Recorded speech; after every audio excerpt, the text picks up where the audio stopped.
Isaías 53 es el tema principal de toda la Biblia, porque es el capítulo más grandioso, el más descriptivo y el más exacto en cuanto a la obra de la redención humana de una forma expiatoria y sustitucional en la persona de Jesús de Nazaret.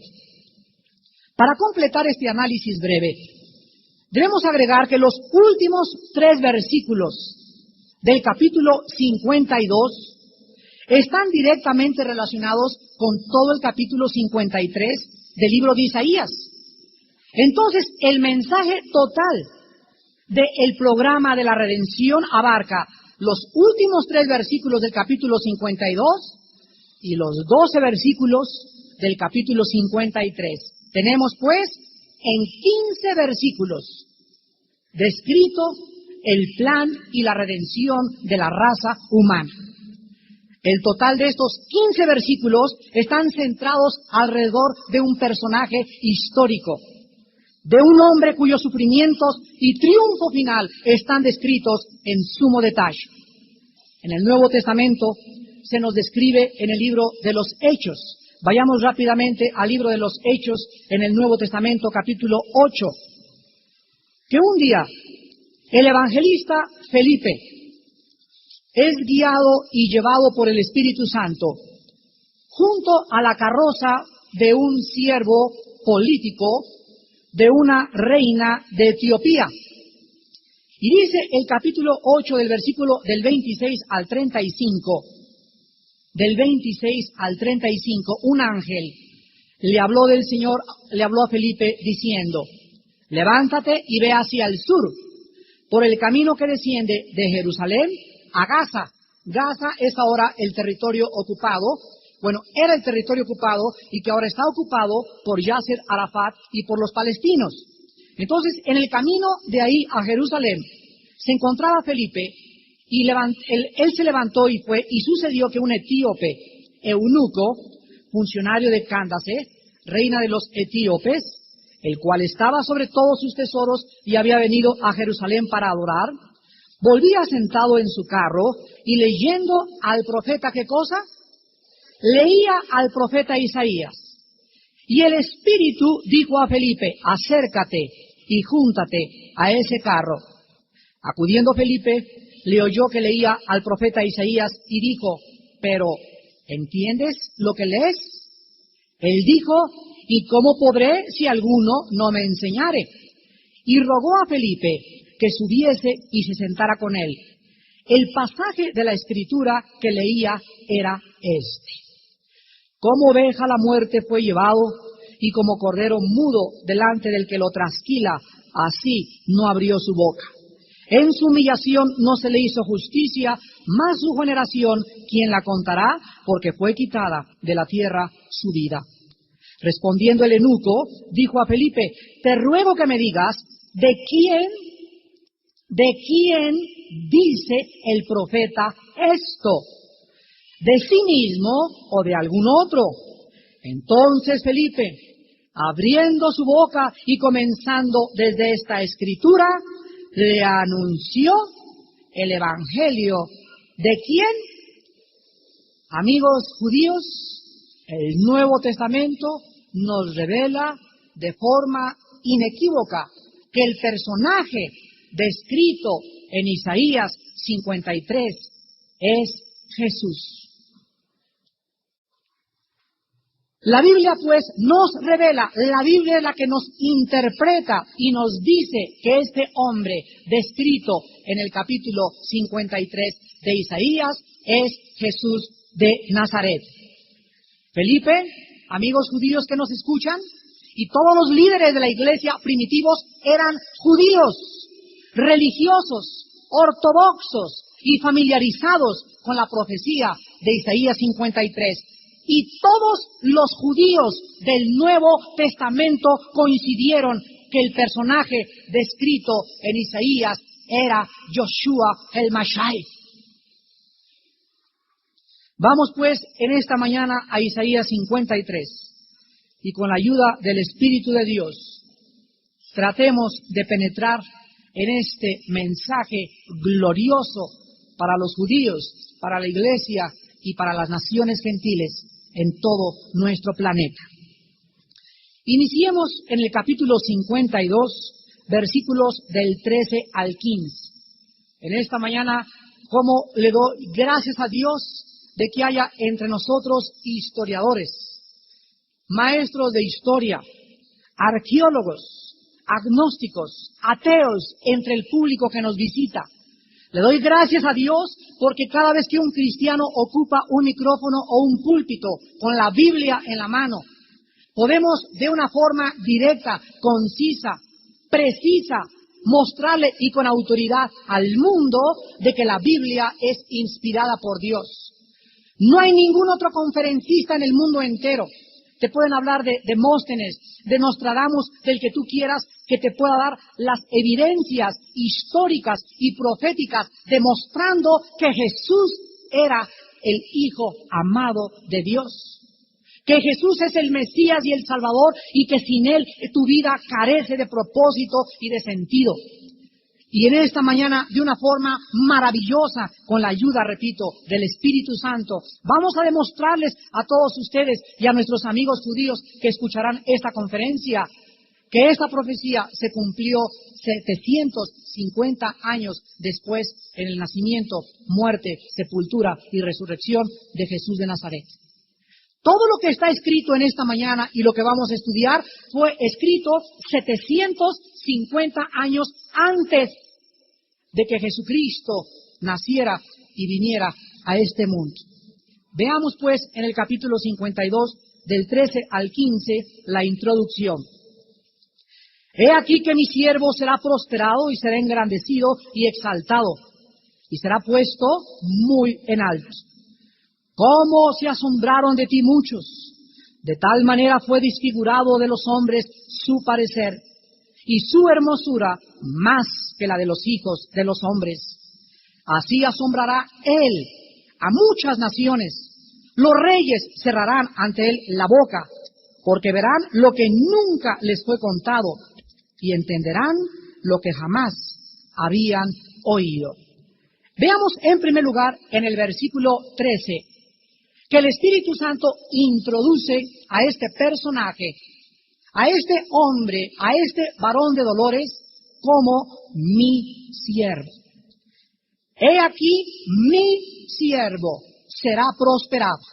La frase mi siervo lo separa inmediatamente como alguien dedicado al servicio del Señor y reconocido por el Señor para su servicio.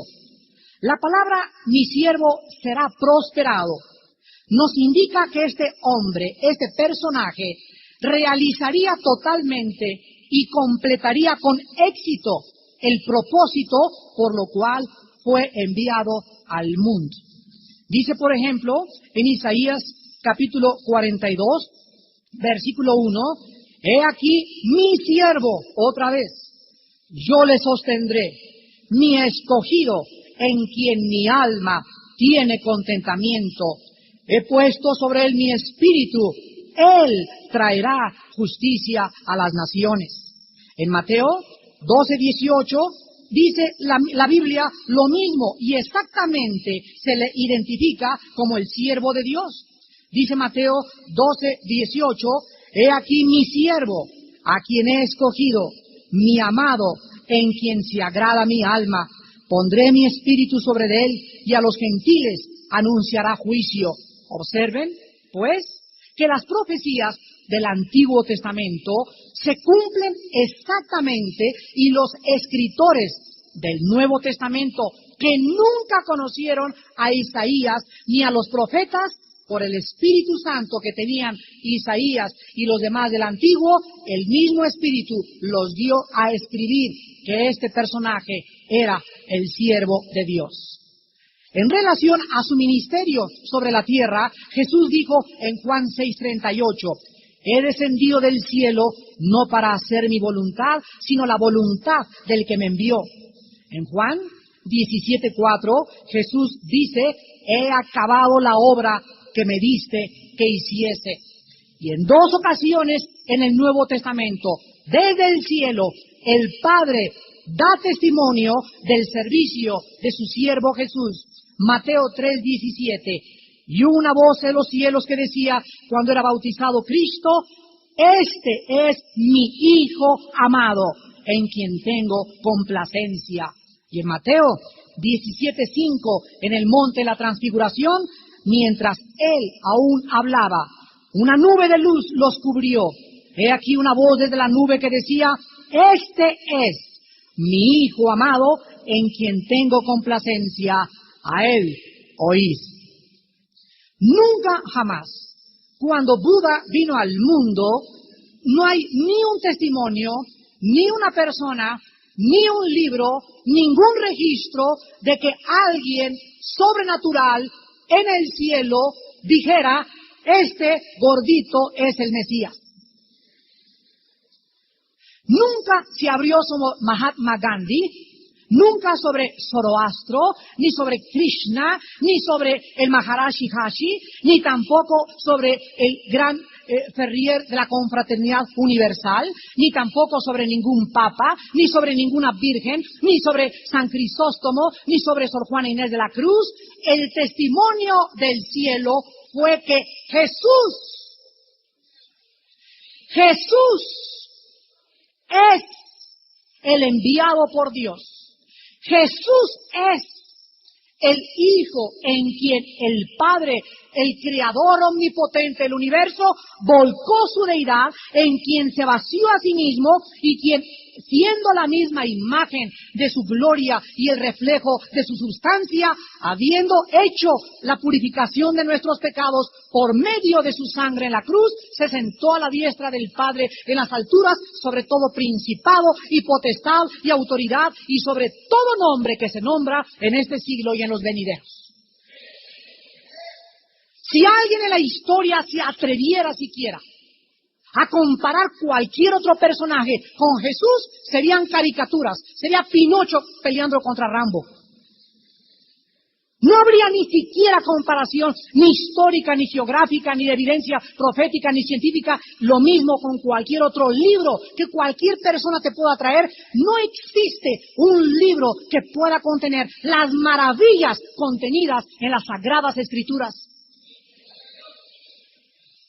Esto es algo reconocido internacionalmente.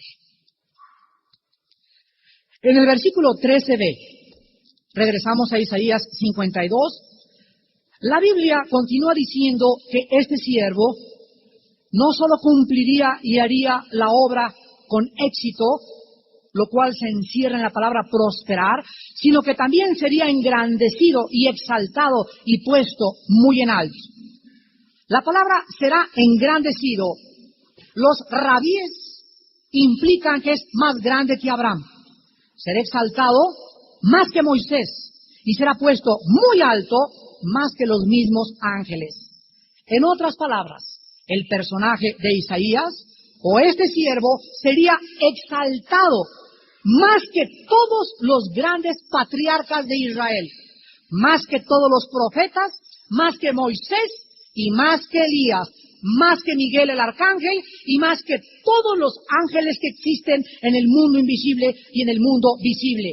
Esto lo dice también las páginas del Nuevo Testamento. Por ejemplo, en el libro de los Efesios, en el Nuevo Testamento, capítulo 1, versículos del 20 al 21, la Biblia dice,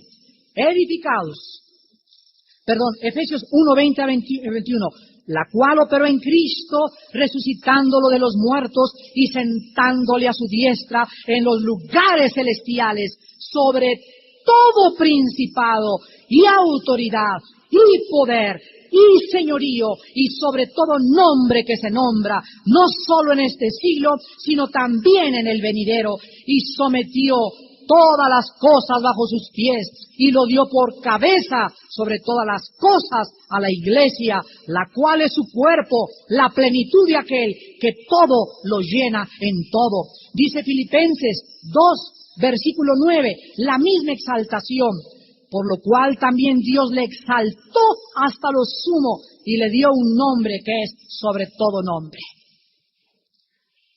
Dios nos revela en las páginas de la Biblia que ningún ser humano que ha pisado esta tierra es digno que te hinques delante de Él.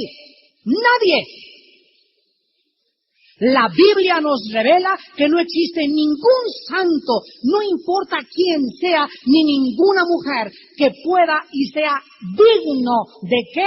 De exaltación, de reverencia y de adoración, mucho menos. Ni siquiera los mismos ángeles del cielo, de acuerdo a Apocalipsis capítulo 22, cuando un ángel se le aparece a Juan, y Juan se hinca y el ángel le dice, no te hinques delante de mí, que soy consiervo tuyo, adora a Dios. Este hecho es el hecho que tenemos que defender con todas las fuerzas de nuestro corazón, porque solo Jesús es digno. Y el profeta a continuación lo comenzará a describir con detalles. Ahora veamos en el versículo 14, de qué forma la Biblia comienza ya a describir los terribles sufrimientos que este hombre tendría que padecer antes de su exaltación. Aquí es, amigos judíos que nos escuchan, esta es, amigos rabinos, la clave de la grande equivocación de los rabinos judíos del siglo XX y de los últimos 2000 años. Jesucristo, el Mesías, era necesario que sufriera. Los rabinos con los cuales yo he platicado me han dicho, pero ¿cómo puede el Padre haber hecho sufrir para nosotros? El juicio de ese hombre era por sus pecados. Y el secreto en Isaías es revelarnos que los sufrimientos de Cristo no se debieron a que el Padre estaba enojado con Él por causa de sus pecados, sino todo lo contrario. El juicio que Cristo recibe en su cuerpo, los sufrimientos de Cristo en su vida, la angustia de su alma, era por causa nuestra. La obra de Cristo en la cruz fue una obra sustitucionaria. En nuestro lugar, en tu lugar y en mi lugar, el juicio, el látigo, el infierno, la maldición que tú y yo merecíamos fue descargada, fue puesta en la persona del hombre en quien el Padre tenía toda su complacencia. Estos terribles sufrimientos y castigos que sufrió Jesús hicieron que la misma gente que le contemplaba en la cruz no reconociera su rostro, desfigurado por lo que todos el profeta anuncia con 750 años de anticipación, se iban a asombrar cuando vieran su rostro en la cruz. En el Nuevo Testamento se describe todos estos sufrimientos en detalles, principalmente cuando comienza la agonía en el huerto de Getsemaní. Lucas 22:44, Jesús dice, mi alma está angustiada hasta la muerte, y este personaje de Isaías comienza a transpirar sangre a través de su piel.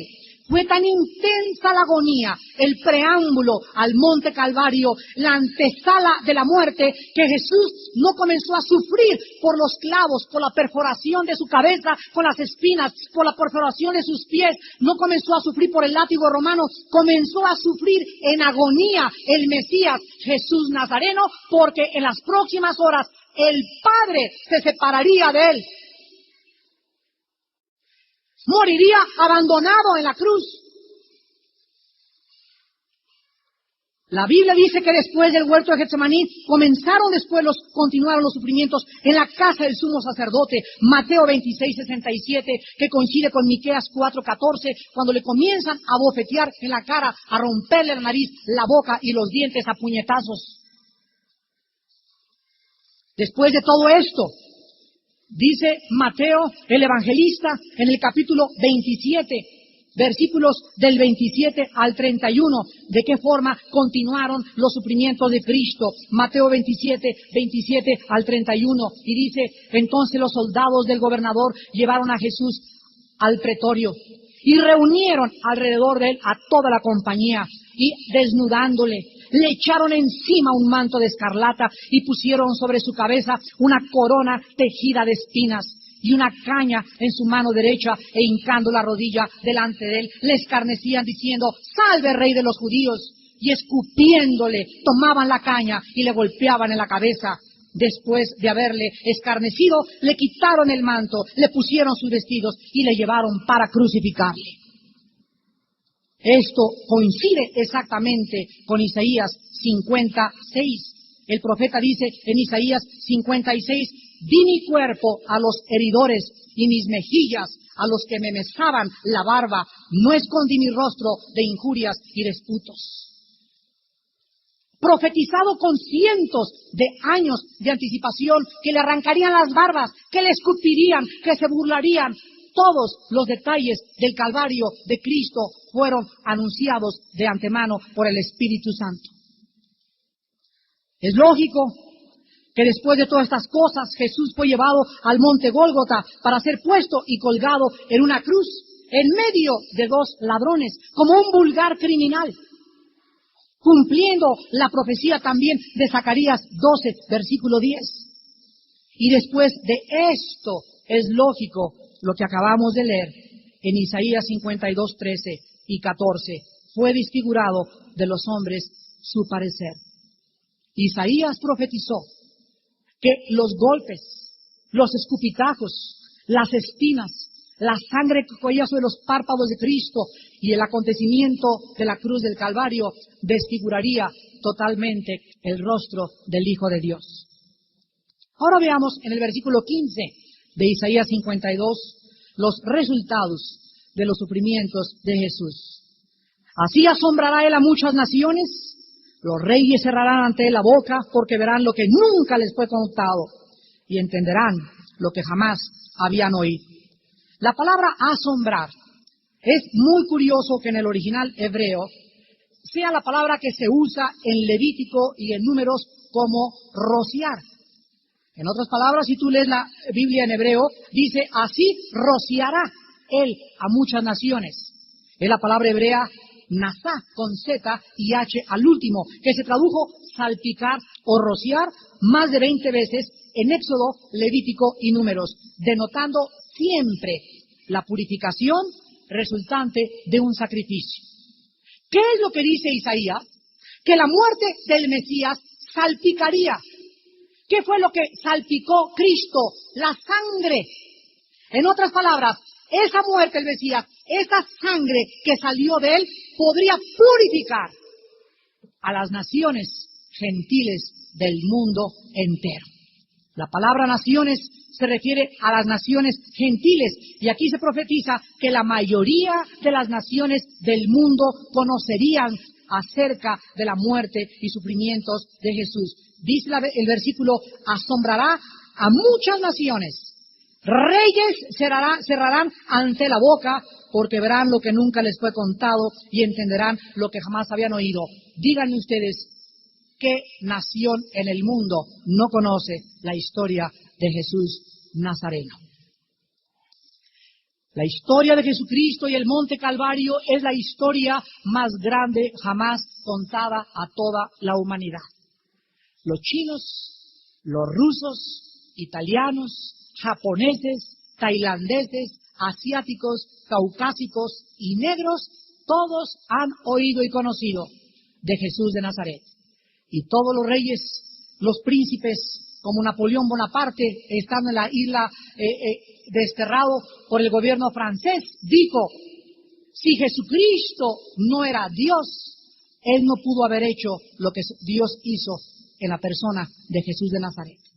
Las palabras de Napoleón Bonaparte, las palabras de Blaise Pascal, el gran científico, las palabras de Isaac Newton: Jesucristo es el centro de la historia de la humanidad. Alberto Einstein dijo: no es posible que un universo haya podido ser dados echados por Dios. Dios no juega a los dados, en todo hay un centro, y el centro de la historia es Jesucristo. El centro de la historia es Jesucristo. Los días los contamos a partir de Cristo. Fue tan grande el impacto de Cristo en la historia que dividió la historia humana antes y después de Cristo. Así se cuenta la historia aún en China. La Biblia dice, los reyes cerrarán su boca y asombrará a muchas naciones.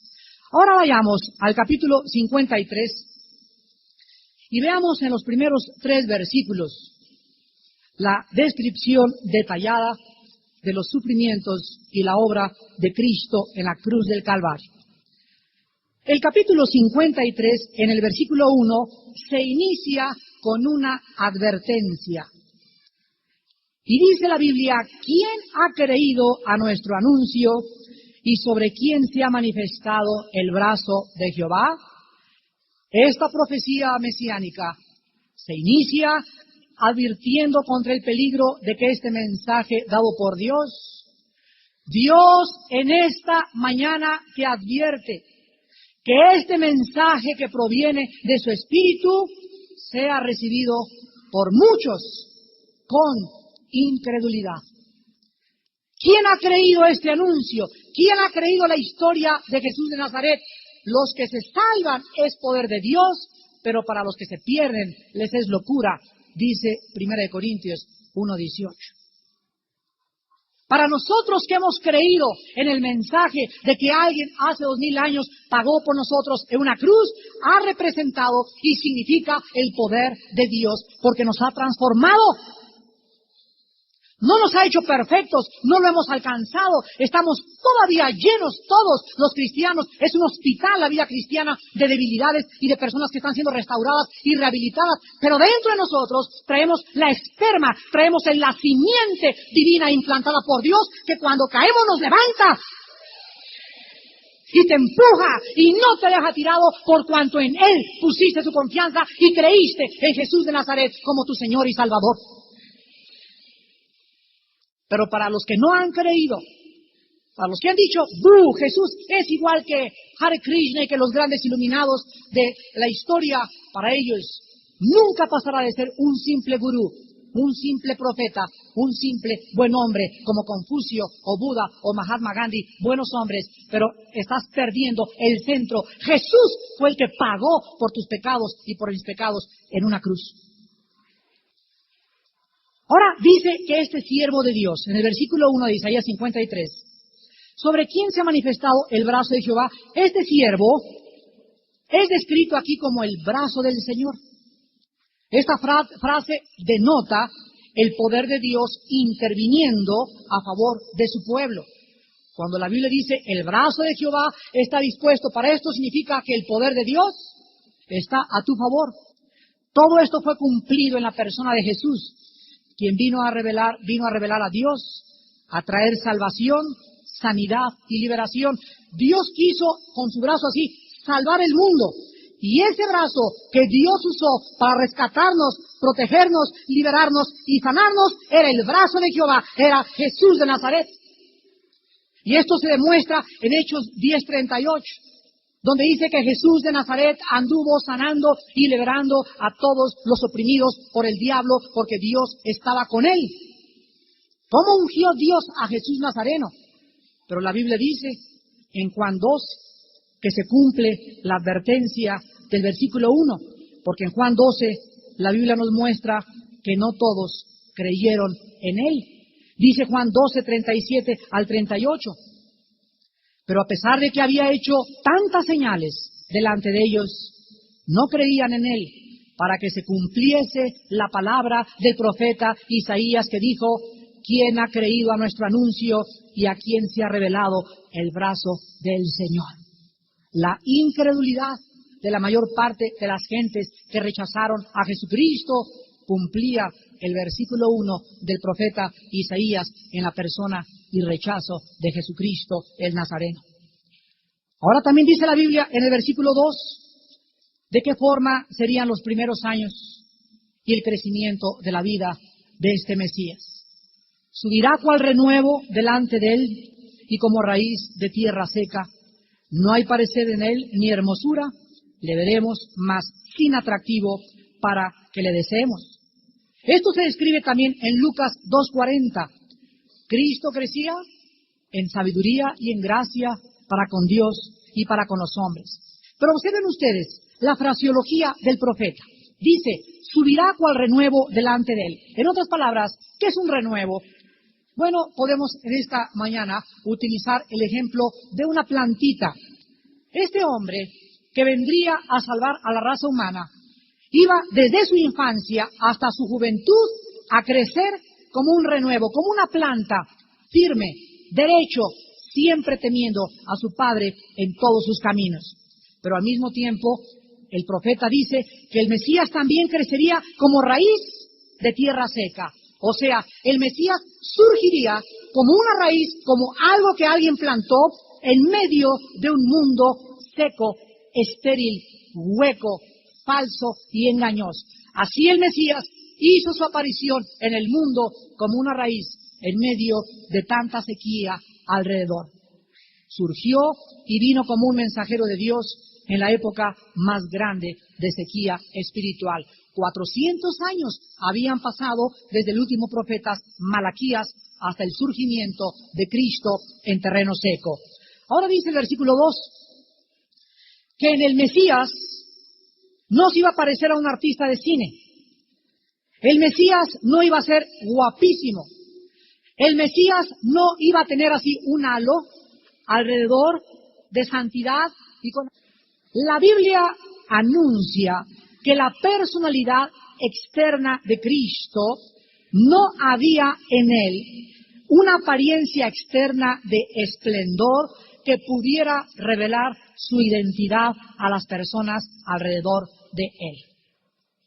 Eso es lo que significa que el Mesías no tendría hermosura ni un atractivo especial donde toda la gente fuera atraída por su personalidad, por su guapura o por su belleza. No, Cristo fue un hombre común y corriente.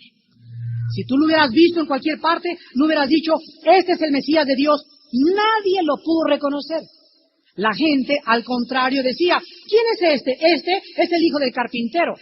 ¿No son su padre y su mamá, José y María, y sus hermanos fulano y fulano y fulano de tal? La gente no fue atraída por la personalidad de Cristo. Y cuando un hombre que le seguía descubrió que él era el personaje de Isaías 53, Pedro, Cristo se volteó y le dijo, Pedro, esto que tú me estás diciendo de que yo soy el Cristo, el ungido de Dios, no te lo reveló sangre ni carne.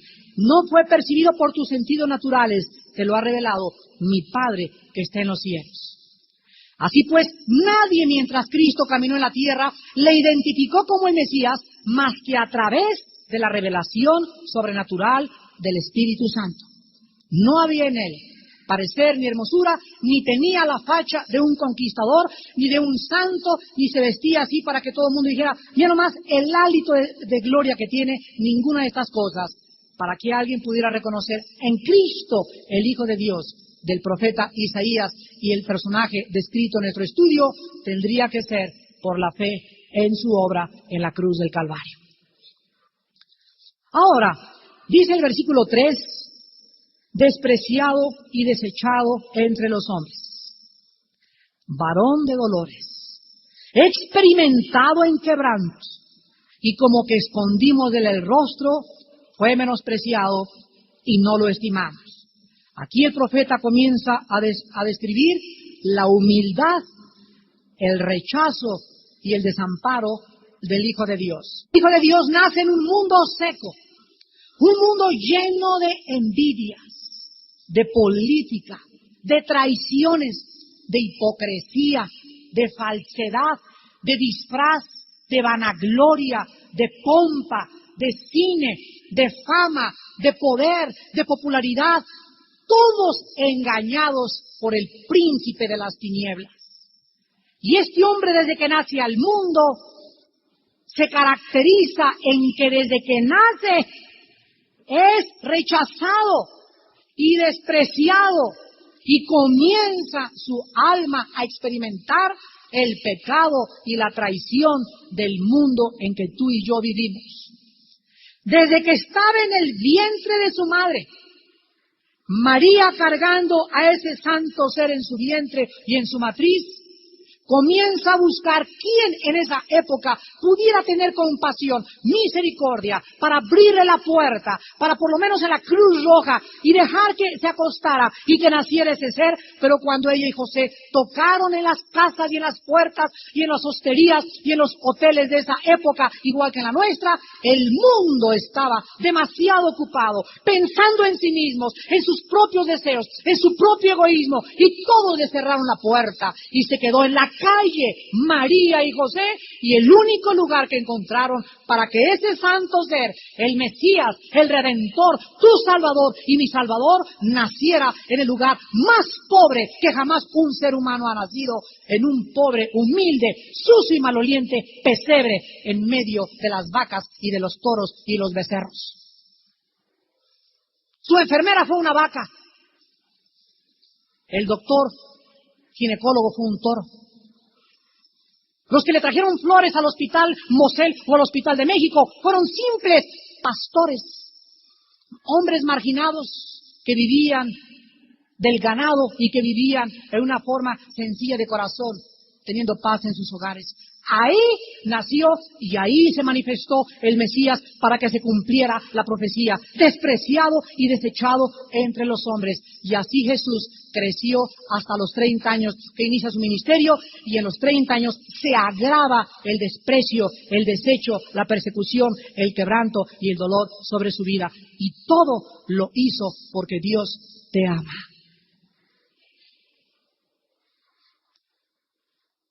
Dios te ama. De tal manera amó Dios al mundo. Tú que te sientes despreciado y desechado, que tu madre te abandonó, que tu padre te abandonó, que te han tratado mal en tu casa, que no tienes familia, que comes en la calle, que no tienes trabajo, Dios te ama. Dios pagó por ti, Dios murió por ti. Todo lo que Jesús vamos a continuar a desarrollar, lo hizo por ti y por mí, para que comprendiéramos y entendiéramos lo precioso que significamos para Él. Hasta que los seres humanos asimilen, entiendan en su comprensión de que no venimos de los animales, que somos algo precioso para Dios, es cuando el ser humano recupera su valía, es cuando comienzas a recuperar tu despersonalización, cuando te comienzas a valorizar como lo que tú eres algo valiosísimo de Dios. Tanto vales que Dios muere por ti en la cruz. La Biblia dice en el versículo 3, despreciado y desechado entre los hombres, varón de dolores, experimentado, o sea, continuamente estaba experimentando en su vida desprecios, humillaciones, desilusiones, frustraciones, contradicciones, dice Hebreos 12, 2 y 3. No se canse vuestro ánimo hasta desmayar. Piensa en aquel que sufrió tal contradicción de pecadores, para que tu ánimo no se canse hasta desmayar. ¿Te sientes muy desilusionado de veras por muchas cosas que has atravesado?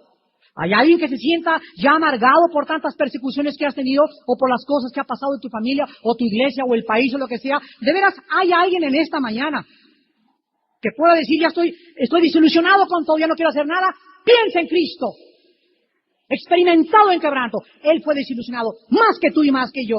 Y sin embargo, supo cuál era su misión y se fue como su rostro, como el pedernal, lo puso y enfrentó la cruz con gozo, porque sabía que después de esta vida de desilusión, de tristeza y de amargura, venía la exaltación del Padre. Y lo mismo Dios tiene para ti y tiene para mí, si continuamos creyendo en su santo y bendito nombre. ¡Aleluya! Dice la Biblia que escondimos de él el rostro, versículo 3, fue menospreciado y no le estimamos. Aquí encontramos nosotros en este versículo que en la cruz Cristo vio de qué forma todos le abandonaban. Todos escondieron el rostro mientras él colgaba en vergüenza y agonía pública. No te conozco, le dijo Pedro, yo no lo conozco, y comenzaron todos como conejos y le dejaron solo. Y por si fuera poco, no solo sus seguidores le abandonan, no solo los cientos de gentes a quienes les dio de comer. ¿Dónde estaban esos 5,000 que comieron peces y panes y vieron el milagro de la multiplicación? ¿Dónde estaban a la hora de la cruz? ¿Dónde estaban esos hombres que le dijeron, daremos nuestra vida por ti? Todos huyeron, todos cometieron el pecado de alta traición. Todos fueron Judas. Todos se escondieron y le negaron, con la única excepción que después se arrepintieron y lloraron amargamente su pecado. La Biblia dice que en la cruz Cristo buscó, ¿dónde está José? ¿Dónde estará Pancho?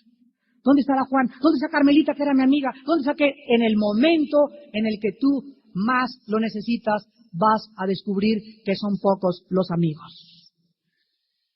Cuando estés en la cárcel, cuando estés en el hospital, cuando sientas que ya no hay nadie, ¿y dónde están aquellos? La respuesta es la siguiente: estaban contigo por conveniencia, porque les dabas de comer, les diste trabajo, les diste un hueso, les ayudaste en aquello, pero amigos que te amen en las buenas y en las malas son contados con las manos, con los dedos de la mano.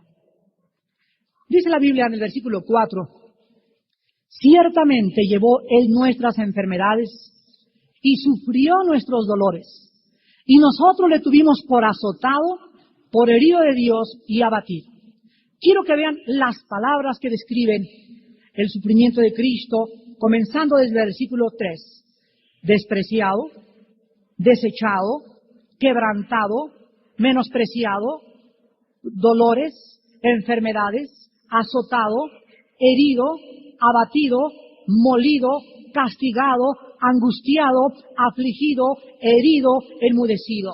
Todas estas palabras tienen un gran significado.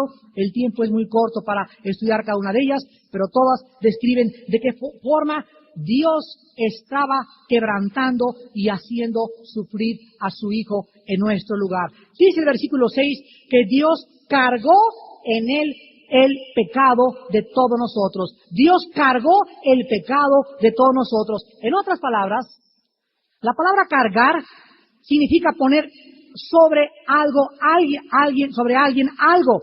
Y la palabra pecado aquí significa, la palabra hebrea abón, significa rebelión, e incluye las consecuencias de la rebelión. Esto es lo que dice la Biblia. Tú has mentido, has sido un rebelde, has cometido fraude, has fornicado, has cometido adulterio, has mentido, has estafado, te has burlado, has sido hipócrita, y todos estos pecados están sobre ti en este momento.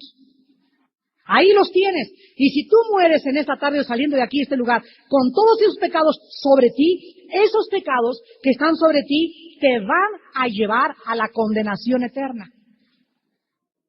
La paga del pecado es la muerte. El alma que pecare, esa morirá, así dicen las Sagradas Escrituras. Pero Dios dice que todos estos pecados, tus abortos, tus adulterios, tus traiciones, tus falsedades, todo lo que hayas hecho, lo tomó Dios y lo puso en la persona, lo cargó sobre Cristo. Y cuando tú crees en Cristo, en ese momento Él toma todo aquello que tú y yo llevábamos desde que teníamos conciencia de nuestros actos, y en la cruz Dios nos dice: ahora mi hijo ha pagado por ti, ahora mi hijo ha sufrido por ti, ahora mi hijo descargo el juicio, la maldición, mi hijo se hace maldición por tu lugar, si tan solo tú crees lo que Él hizo en la cruz por ti. ¡Qué grande salvación! ¡Qué salvación tan aparentemente compleja, secundariamente simple! Hay mucha gente que dice que nada más así porque sí, así nada más porque sí. La palabra en la cruz es locura, dice 1 Corintios 1, a los que se pierden. Y mucha gente quiere algo complicado. No. Yo me tengo que ir de rodillas al Popocatépetl, ida y vuelta. Yo tengo que cargar una cruz el día ahí en Puebla y ponerme sobre nopales y acostarme sobre espinas para que Dios me acepte. No. El mensaje de la Biblia es: por gracia somos salvos. Esto Dios te lo regala sin que te vayas al Popocatépetl, sin que te vayas a la villa, sin que comulgues, sin que te arrastres, sin que sufras, solo creyendo por la fe en la sangre del Hijo de Dios. ¿Por qué escogió Dios esta manera en la que tú y yo pudiéramos tener el cielo? Para avergonzar la sabiduría de los sabios, para destruir el intelecto humano, para que sus pensamientos fueran demostrados que no es la forma nuestra. Nuestros pensamientos es: sálvate a ti mismo. El pensamiento de Dios es: yo te salvo. Tus caminos es, tengo que hacer obras, tengo que hacer algo para aliviar mi conciencia. Dios dice, es gratuitamente. Romanos 3, 23 al 25, siendo justificados gratuitamente por la redención que es en Cristo Jesús, a quien Dios puso como propiciación por nuestros pecados, para que Él sea el justo y el que justifica por la fe en el Hijo de Dios. La Biblia nos dice, versículo 5, Él herido fue por nuestras rebeliones, molido por nuestros pecados, el castigo de nuestra paz fue sobre Él y por su llaga fuimos nosotros curados. La palabra herido en el hebreo significa perforado.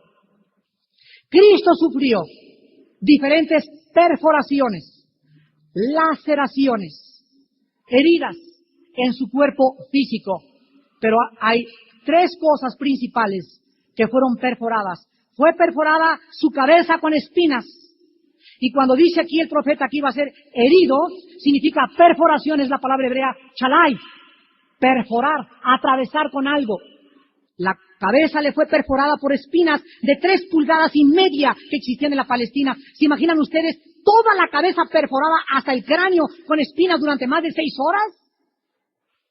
Al mismo tiempo sus manos fueron perforadas, la mano izquierda y la mano derecha. Después fue perforada sus pies. Los dos juntos fueron atravesados de lado a lado.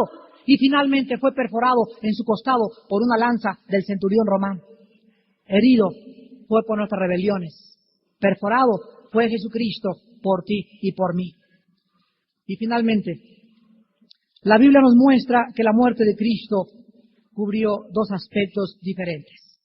Uno en el área espiritual, el otro en el área física.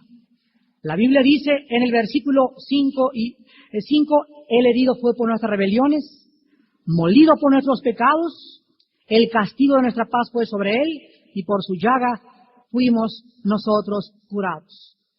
La muerte de Cristo, el látigo romano que desgajó su espalda, la cruz que le hicieron cargar, las perforaciones en su frente, en sus manos, en sus pies y en su costado, todas estas cosas y cada uno de los detalles de la sangre que salía de su cuerpo tenía el propósito revelado en la Biblia de perdonarte a ti y a mí. Dios escogió este plan para que nosotros comprendiésemos bien, en primer lugar, que la Biblia nos enseña que Cristo fue castigado para que tú y yo pudiéramos tener paz. Hace 3 días estaba platicando con un hermano en Cuernavaca y me dice, Armando, quiero contarte mi historia.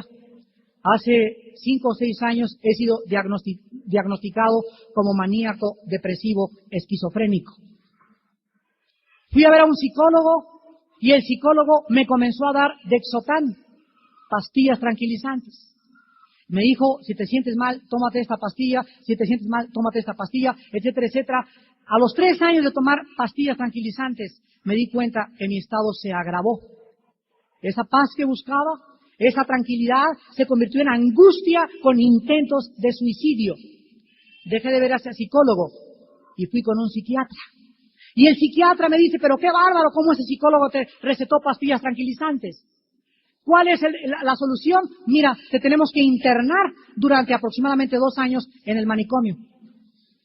Pero te va a costar 18 millones de pesos. Y quiero decirte que me los tienes que pagar por adelantado por si te vuelves loco. Dice, cuando yo iba al psiquiatra, que ahora no eran pastillas, sino que necesitaba ser internado, dije, esto es una locura, ¿cómo puedo internar si yo no estoy loco? Mis hijas, mi esposa, mi trabajo, ¿qué voy a hacer? El psiquiatra dijo, te tenemos que internar, porque si los tranquilizantes no hay un resultado, tenemos que tratar las 24 horas del día en un hospital psiquiátrico. Entonces, este hombre escuchó, oyó y recibió el mensaje del Evangelio de la gracia de Dios. Y escuchó en un cassette que el predicador decía, por sus llagas fuimos curados. Molido fue por nuestros pecados. Lo único que tienes que hacer es levanta las manos, los ojos al cielo y dile, Señor, perdóname. Señor, no hay nadie más que tú. Oh Cristo, sálvame, creo en ti como el Salvador. Y la Biblia dice que en ese momento, Romanos 5:1, justificados por la fe, tendrás paz para con Dios por medio de Jesucristo, nuestro Salvador. La única forma en que una persona pueda ser colocada en una relación correcta con Dios es mediante la fe en el Evangelio de la gracia de Dios en la sangre derramada de Jesús de Nazaret. Ese momento cambió la vida de este hermano, la transformó y me vino a visitar para decirme, ahora quiero decirte que lo que más me atormentaba, lo que no me dejaba vivir, mis problemas mentales, ahora sé que todo fue ocasionado por la culpa de mis pecados pasados.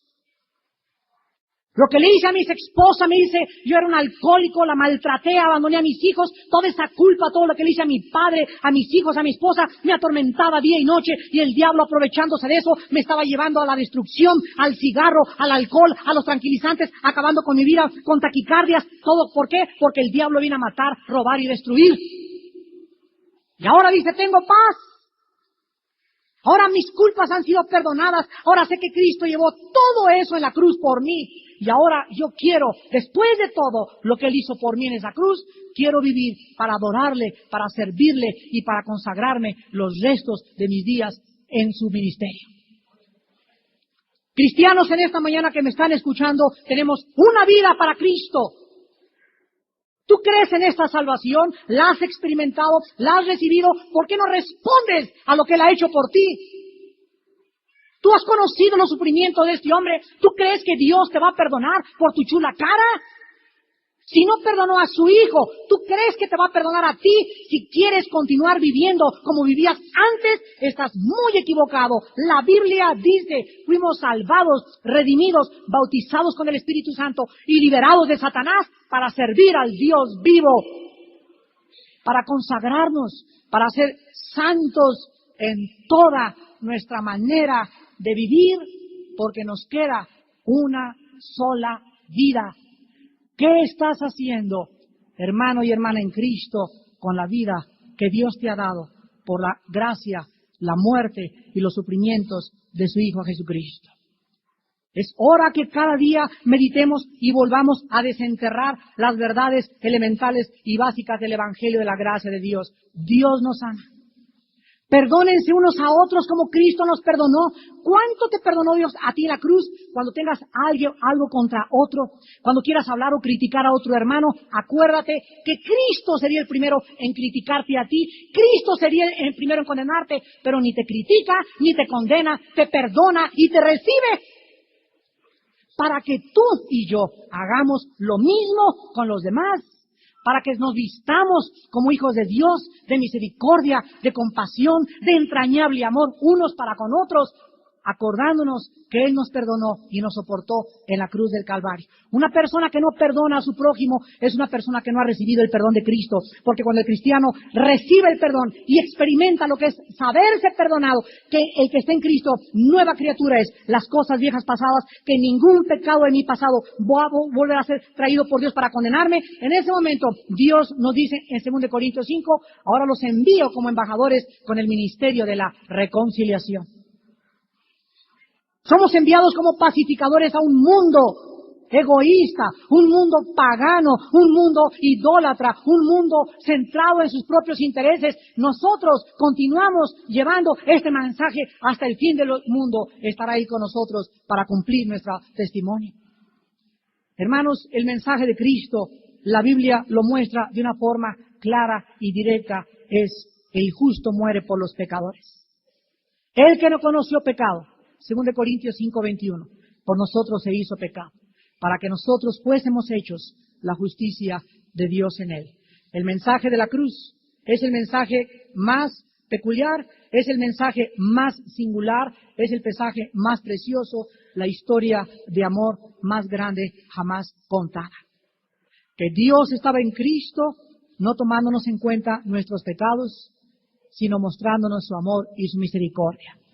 Ahí en el clímax de la muerte, con las espinas en la cabeza, con los clavos en la mano, con los pies atravesados, con el cuerpo ensangrentado, con la asfixia de la laringe que ya no podía ni siquiera los pulmones, que no podía ya levantarse para respirar, colgando su cuerpo, agonizando su cuerpo, ensangrentado y desfigurado enfrente de todos, desnudado para vergüenza pública. Ahí en la cruz gritó y dijo, Padre, perdónalos. Perdónalos, porque no saben lo que hacen. Y ejemplo nos dejó para que sigamos sus pisadas. Para que entendamos que en la muerte a nuestro ego se encuentra la verdadera felicidad. Y para que sepamos que solo la santidad nos podrá dar la paz con Dios. ¿Tienes tú en esta mañana esta paz? ¿Has recibido este perdón o serías y cometerías tal locura de despreciar lo único que vale la pena en esta vida? Lo único que es gratis en esta vida es la salvación. ¿Cómo podría alguien, después de escuchar este mensaje de perdón, de reconciliación, de restauración y de vida eterna, decir, yo estoy bien con mi vida? La Biblia dice, el camino de los hombres es locura cuando rechazan a aquel que dio su vida por ti y por mí en la cruz. Yo les invito en esta mañana a muchos de ustedes que crean este mensaje, el Evangelio de la gracia de Dios. Que hay alguien en la historia que pagó por ti y por mí. Y que si tú crees en esa muerte y en esa sangre derramada en la cruz, Dios en este mismo instante, hoy mismo, sin que tengas que hacer nada más, ni no hay nada que se le agregue a la hora perfecta del sacrificio de Cristo, Dios te da en esta mañana dos cosas principales. Número uno, te perdona todos tus pecados.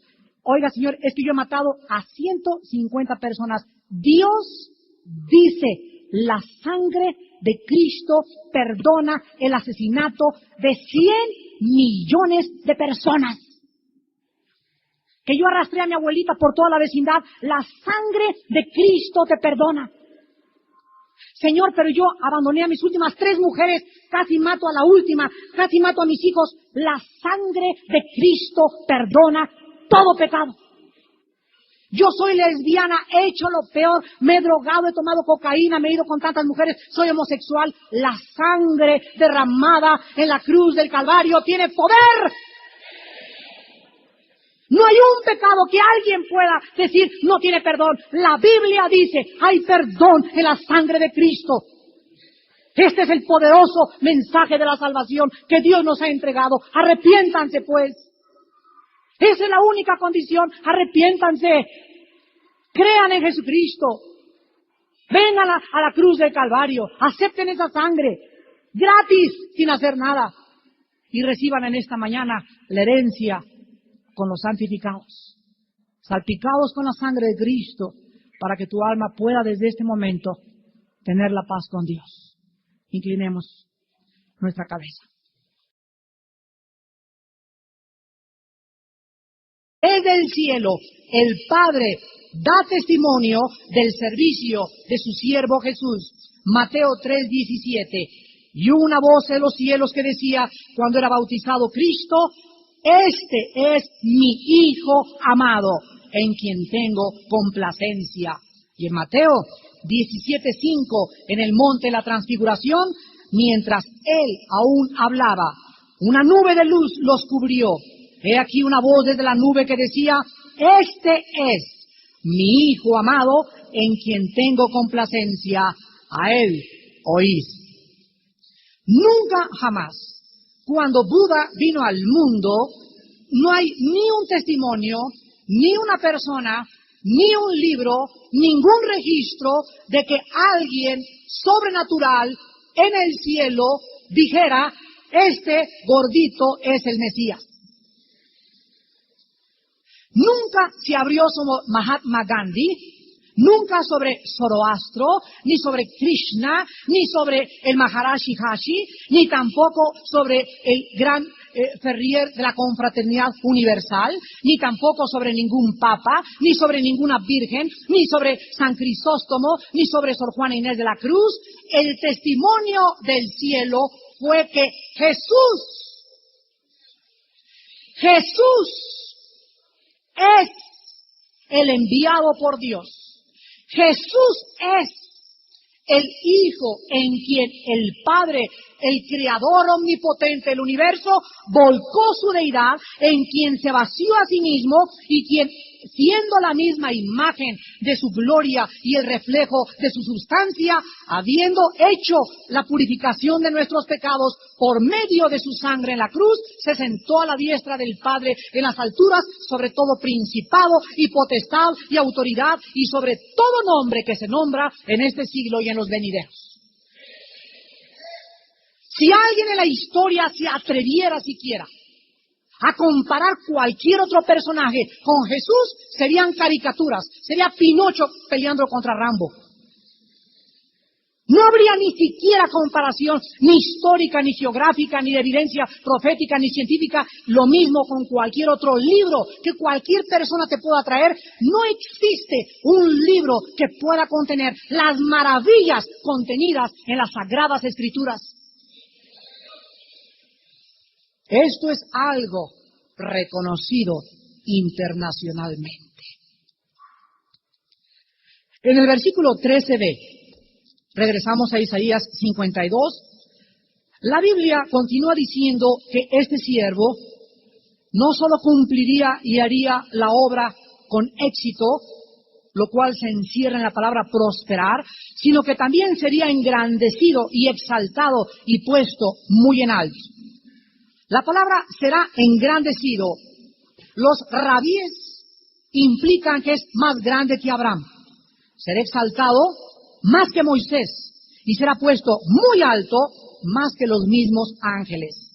En otras palabras, el personaje de Isaías o este siervo sería exaltado más que todos los grandes patriarcas de Israel, más que todos los profetas, más que Moisés y más que Elías, más que Miguel el arcángel y más que todos los ángeles que existen en el mundo invisible y en el mundo visible.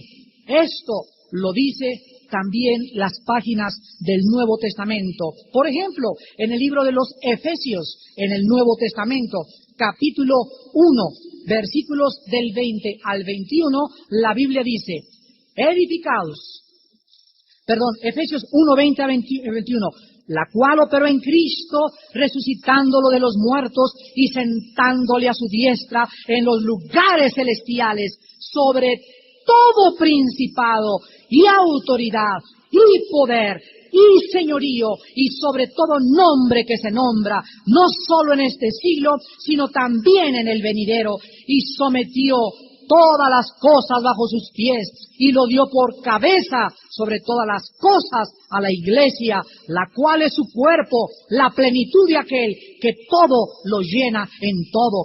Dice Filipenses 2, versículo 9, la misma exaltación, por lo cual también Dios le exaltó hasta lo sumo y le dio un nombre que es sobre todo nombre. Dios nos revela en las páginas de la Biblia que ningún ser humano que ha pisado esta tierra es digno que te hinques delante de Él. Nadie. La Biblia nos revela que no existe ningún santo, no importa quién sea, ni ninguna mujer que pueda y sea digno ¿de qué? De exaltación, de reverencia y de adoración, mucho menos. Ni siquiera los mismos ángeles del cielo, de acuerdo a Apocalipsis capítulo 22, cuando un ángel se le aparece a Juan, y Juan se hinca y el ángel le dice, no te hinques delante de mí, que soy consiervo tuyo, adora a Dios. Este hecho es el hecho que tenemos que defender con todas las fuerzas de nuestro corazón, porque solo Jesús es digno. Y el profeta a continuación lo comenzará a describir con detalles. Ahora veamos en el versículo 14, de qué forma la Biblia comienza ya a describir los terribles sufrimientos que este hombre tendría que padecer antes de su exaltación. Aquí es, amigos judíos que nos escuchan, esta es, amigos rabinos, la clave de la grande equivocación de los rabinos judíos del siglo XX y de los últimos 2000 años. Jesucristo, el Mesías, era necesario que sufriera. Los rabinos con los cuales yo he platicado me han dicho, pero ¿cómo puede el Padre haber hecho sufrir para nosotros? El juicio de ese hombre era por sus pecados.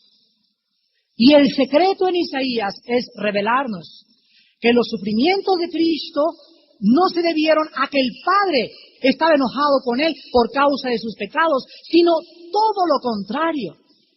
El juicio que Cristo recibe en su cuerpo, los sufrimientos de Cristo en su vida, la angustia de su alma, era por causa nuestra. La obra de Cristo en la cruz fue una obra sustitucionaria. En nuestro lugar, en tu lugar y en mi lugar, el juicio, el látigo, el infierno, la maldición que tú y yo merecíamos fue descargada, fue puesta en la persona del hombre en quien el Padre tenía toda su complacencia. Estos terribles sufrimientos y castigos que sufrió Jesús hicieron que la misma gente que le contemplaba en la cruz no reconociera su rostro, desfigurado por lo que todos el profeta anuncia con 750 años de anticipación, se iban a asombrar cuando vieran su rostro en la cruz. En el Nuevo Testamento se describe todos estos sufrimientos en detalles, principalmente cuando comienza la agonía en el huerto de Getsemaní. Lucas 22:44, Jesús dice, mi alma está angustiada hasta la muerte, y este personaje de Isaías comienza a transpirar sangre a través de su piel. Fue tan intensa la agonía, el preámbulo al monte Calvario, la antesala de la muerte, que Jesús no comenzó a sufrir por los clavos, por la perforación de su cabeza, con las espinas, por la perforación de sus pies, no comenzó a sufrir por el látigo romano, comenzó a sufrir en agonía el Mesías, Jesús Nazareno, porque en las próximas horas el Padre se separaría de él. Moriría abandonado en la cruz. La Biblia dice que después del huerto de Getsemaní continuaron los sufrimientos en la casa del sumo sacerdote. Mateo 26:67, que coincide con Miqueas 4:14, cuando le comienzan a bofetear en la cara, a romperle la nariz, la boca y los dientes a puñetazos. Después de todo esto, dice Mateo, el evangelista, en el capítulo 27, versículos del 27 al 31, de qué forma continuaron los sufrimientos de Cristo. Mateo 27 al 31, y dice, entonces los soldados del gobernador llevaron a Jesús al pretorio y reunieron alrededor de él a toda la compañía, y desnudándole, le echaron encima un manto de escarlata y pusieron sobre su cabeza una corona tejida de espinas y una caña en su mano derecha, e hincando la rodilla delante de él, le escarnecían diciendo, salve Rey de los judíos, y escupiéndole tomaban la caña y le golpeaban en la cabeza. Después de haberle escarnecido, le quitaron el manto, le pusieron sus vestidos y le llevaron para crucificarle. Esto coincide exactamente, herido, abatido, molido, castigado, angustiado, afligido, herido, enmudecido. Todas estas palabras tienen un gran significado. El tiempo es muy corto para estudiar cada una de ellas, pero todas describen de qué forma Dios estaba quebrantando y haciendo sufrir a su Hijo en nuestro lugar. Dice el versículo 6 que Dios cargó en él el pecado de todos nosotros. Dios cargó el pecado de todos nosotros. En otras palabras, la palabra cargar significa poner sobre algo, sobre alguien algo. Y la palabra pecado aquí significa, la palabra hebrea abón, significa rebelión, e incluye las consecuencias de la rebelión. Esto es lo que dice la Biblia. Tú has mentido, has sido un rebelde, has cometido fraude, has fornicado, has cometido adulterio, has mentido, has estafado, te has burlado, has sido hipócrita, y todos estos pecados están sobre ti en este momento. Ahí los tienes. Y si tú mueres en esta tarde o saliendo de aquí, este lugar, con todos esos pecados sobre ti, esos pecados que están sobre ti te van a llevar a la condenación eterna. La paga del pecado es la muerte.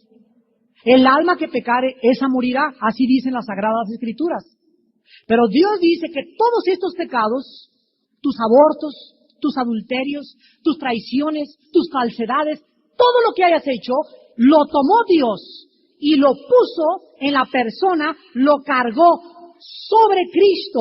Y cuando tú crees en Cristo, en ese momento Él toma todo aquello que tú y yo llevábamos desde que teníamos conciencia de nuestros actos, y en la cruz Dios nos dice: ahora mi hijo ha pagado por ti, ahora mi hijo ha sufrido por ti, ahora mi hijo descargo el juicio, la maldición, mi hijo se hace maldición por tu lugar, si tan solo tú crees lo que Él hizo en la cruz por ti. ¡Qué grande salvación! ¡Qué salvación tan aparentemente compleja, secundariamente simple! Hay mucha gente que dice que nada más así porque sí, así nada más porque sí. La palabra en la cruz es locura, dice 1 Corintios 1, a los que se pierden. Y mucha gente quiere algo complicado. No. Yo me tengo que ir de rodillas al Popocatépetl, ida y vuelta. Yo tengo que cargar una cruz el día ahí en Puebla y ponerme sobre nopales y acostarme sobre espinas para que Dios me acepte. No. El mensaje de la Biblia es: por gracia somos salvos. Esto Dios te lo regala sin que te vayas al Popocatépetl, sin que te vayas a la villa, sin que comulgues, sin que te arrastres, sin que sufras, solo creyendo por la fe en la sangre del Hijo de Dios. ¿Por qué escogió Dios esta manera en la que tú y yo pudiéramos tener el cielo? Para avergonzar la sabiduría de los sabios, para destruir el intelecto humano, para que sus pensamientos fueran demostrados que no es la forma nuestra. Nuestros pensamientos es: sálvate a ti mismo. El pensamiento de Dios es: yo te salvo. Tus caminos es: tengo que hacer obras, tengo que hacer algo para aliviar mi conciencia. Dios dice: es gratuitamente. Romanos 3, 23 al 25, siendo justificados gratuitamente por la redención que es en Cristo Jesús, a quien Dios puso como propiciación por nuestros pecados, para que Él sea el justo y el que justifica por la fe en el Hijo de Dios. La Biblia nos dice, versículo 5, Él herido fue por nuestras rebeliones, molido por nuestros pecados, el castigo de nuestra paz fue sobre Él, y por su llaga fuimos nosotros curados. La palabra herido en el hebreo significa perforado. Cristo sufrió diferentes perforaciones, laceraciones, heridas en su cuerpo físico, pero hay tres cosas principales que fueron perforadas. Fue perforada su cabeza con espinas, y cuando dice aquí el profeta que iba a ser herido, significa perforación, es la palabra hebrea chalai, perforar, atravesar con algo.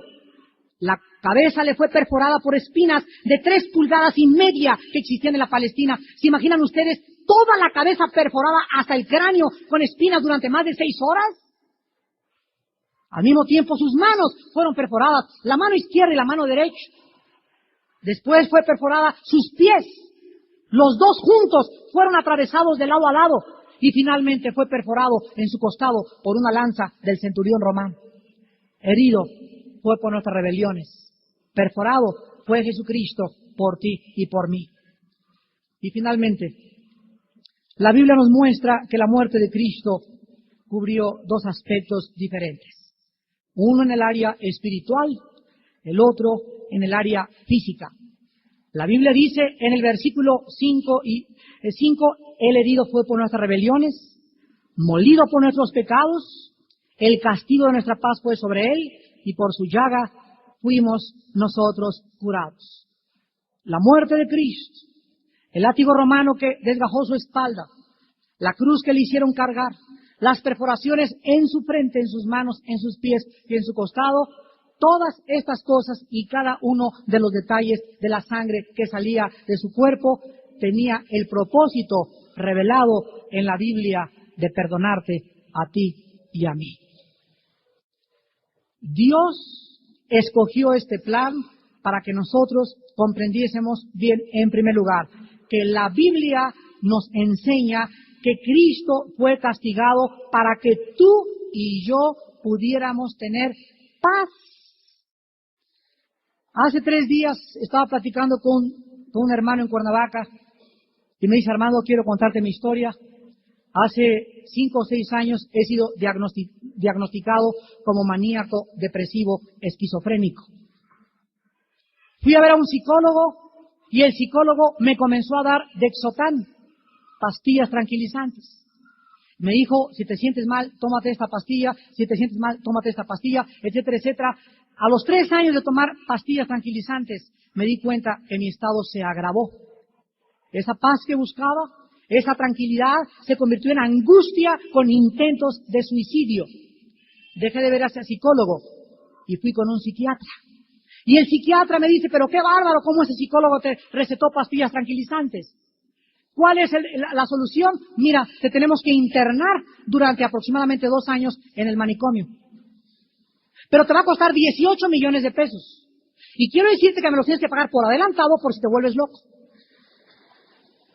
Dice, cuando yo oí al psiquiatra que ahora no eran pastillas, sino que necesitaba ser internado, dije, esto es una locura, ¿cómo puedo internar si yo no estoy loco? Mis hijas, mi esposa, mi trabajo, ¿qué voy a hacer? El psiquiatra dijo, te tenemos que internar, porque si los tranquilizantes no hay un resultado, tenemos que tratar las 24 horas del día en un hospital psiquiátrico. Entonces, este hombre escuchó, oyó y recibió el mensaje del Evangelio de la gracia de Dios. Y escuchó en un cassette que el predicador decía, por sus llagas fuimos curados. Molido fue por nuestros pecados. Lo único que tienes que hacer es levanta las manos, los ojos al cielo y dile, Señor, perdóname. Señor, no hay nadie más que tú. Oh Cristo, sálvame, creo en ti como el Salvador. Y la Biblia dice que en ese momento, Romanos 5:1, justificados por la fe, tendrás paz para con Dios por medio de Jesucristo, nuestro Salvador.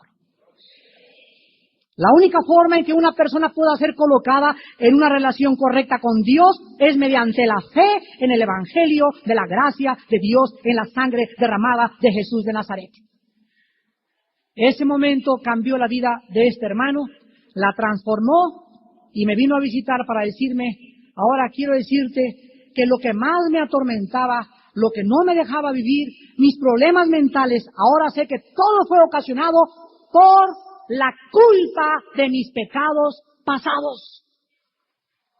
Lo que le hice a mi exesposa, me dice, yo era un alcohólico, la maltraté, abandoné a mis hijos, toda esa culpa, todo lo que le hice a mi padre, a mis hijos, a mi esposa, me atormentaba día y noche, y el diablo, aprovechándose de eso, me estaba llevando a la destrucción, al cigarro, al alcohol, a los tranquilizantes, acabando con mi vida, con taquicardias, todo. ¿Por qué? Porque el diablo vino a matar, robar y destruir.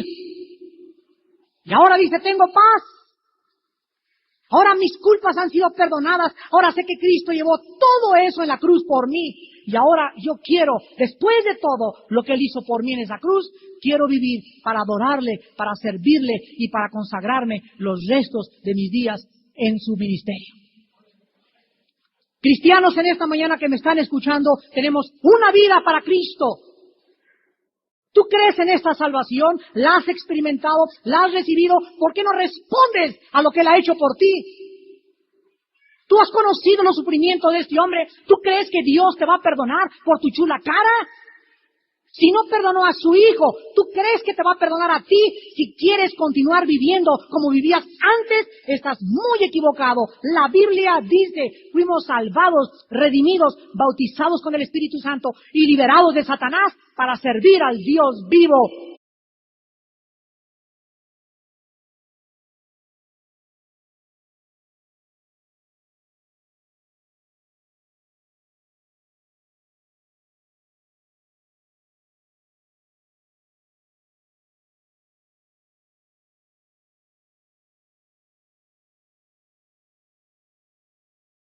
Isaías 53 es el tema principal de toda la Biblia. porque es el capítulo más grandioso, el más descriptivo y el más exacto en cuanto a la obra de la redención humana de una forma expiatoria y sustitucional en la persona de Jesús de Nazaret. Para completar este análisis breve, debemos agregar que los últimos 3 versículos del capítulo 52 están directamente relacionados con todo el capítulo 53 del libro de Isaías. Entonces, el mensaje total del programa de la redención abarca los últimos 3 versículos del capítulo 52 y los 12 versículos del capítulo 53. Tenemos, pues, en 15 versículos descrito el plan y la redención de la raza humana. El total de estos 15 versículos están centrados alrededor de un personaje histórico, de un hombre cuyos sufrimientos y triunfo final están descritos en sumo detalle. En el Nuevo Testamento se nos describe en el libro de los Hechos. Vayamos rápidamente al libro de los Hechos en el Nuevo Testamento, capítulo 8, que un día el evangelista Felipe es guiado y llevado por el Espíritu Santo junto a la carroza de un siervo político de una reina de Etiopía. Y dice el capítulo 8 del versículo del 26 al 35, del 26 al 35, un ángel le habló del Señor, le habló a Felipe diciendo: levántate y ve hacia el sur, por el camino que desciende de Jerusalén a Gaza. Gaza es ahora el territorio ocupado, bueno, era el territorio ocupado y que ahora está ocupado por Yasser Arafat y por los palestinos. Entonces, en el camino de ahí a Jerusalén se encontraba Felipe y él se levantó y fue, y sucedió que un etíope, eunuco, funcionario de Cándace, reina de los etíopes, el cual estaba sobre todos sus tesoros y había venido a Jerusalén para adorar, volvía sentado en su carro y leyendo al profeta, ¿qué cosa? Leía al profeta Isaías. Y el Espíritu dijo a Felipe: acércate y júntate a ese carro. Acudiendo Felipe, le oyó que leía al profeta Isaías y dijo: pero, ¿entiendes lo que lees? Él dijo: ¿y cómo podré si alguno no me enseñare? Y rogó a Felipe que subiese y se sentara con él. El pasaje de la Escritura que leía era este: como oveja la muerte fue llevado, y como cordero mudo delante del que lo trasquila, así no abrió su boca. En su humillación no se le hizo justicia, mas su generación, ¿quién la contará? Porque fue quitada de la tierra su vida. Respondiendo el eunuco, dijo a Felipe: te ruego que me digas, ¿de quién dice el profeta esto? ¿De sí mismo o de algún otro? Entonces Felipe, abriendo su boca y comenzando desde esta escritura, le anunció el evangelio. ¿De quién?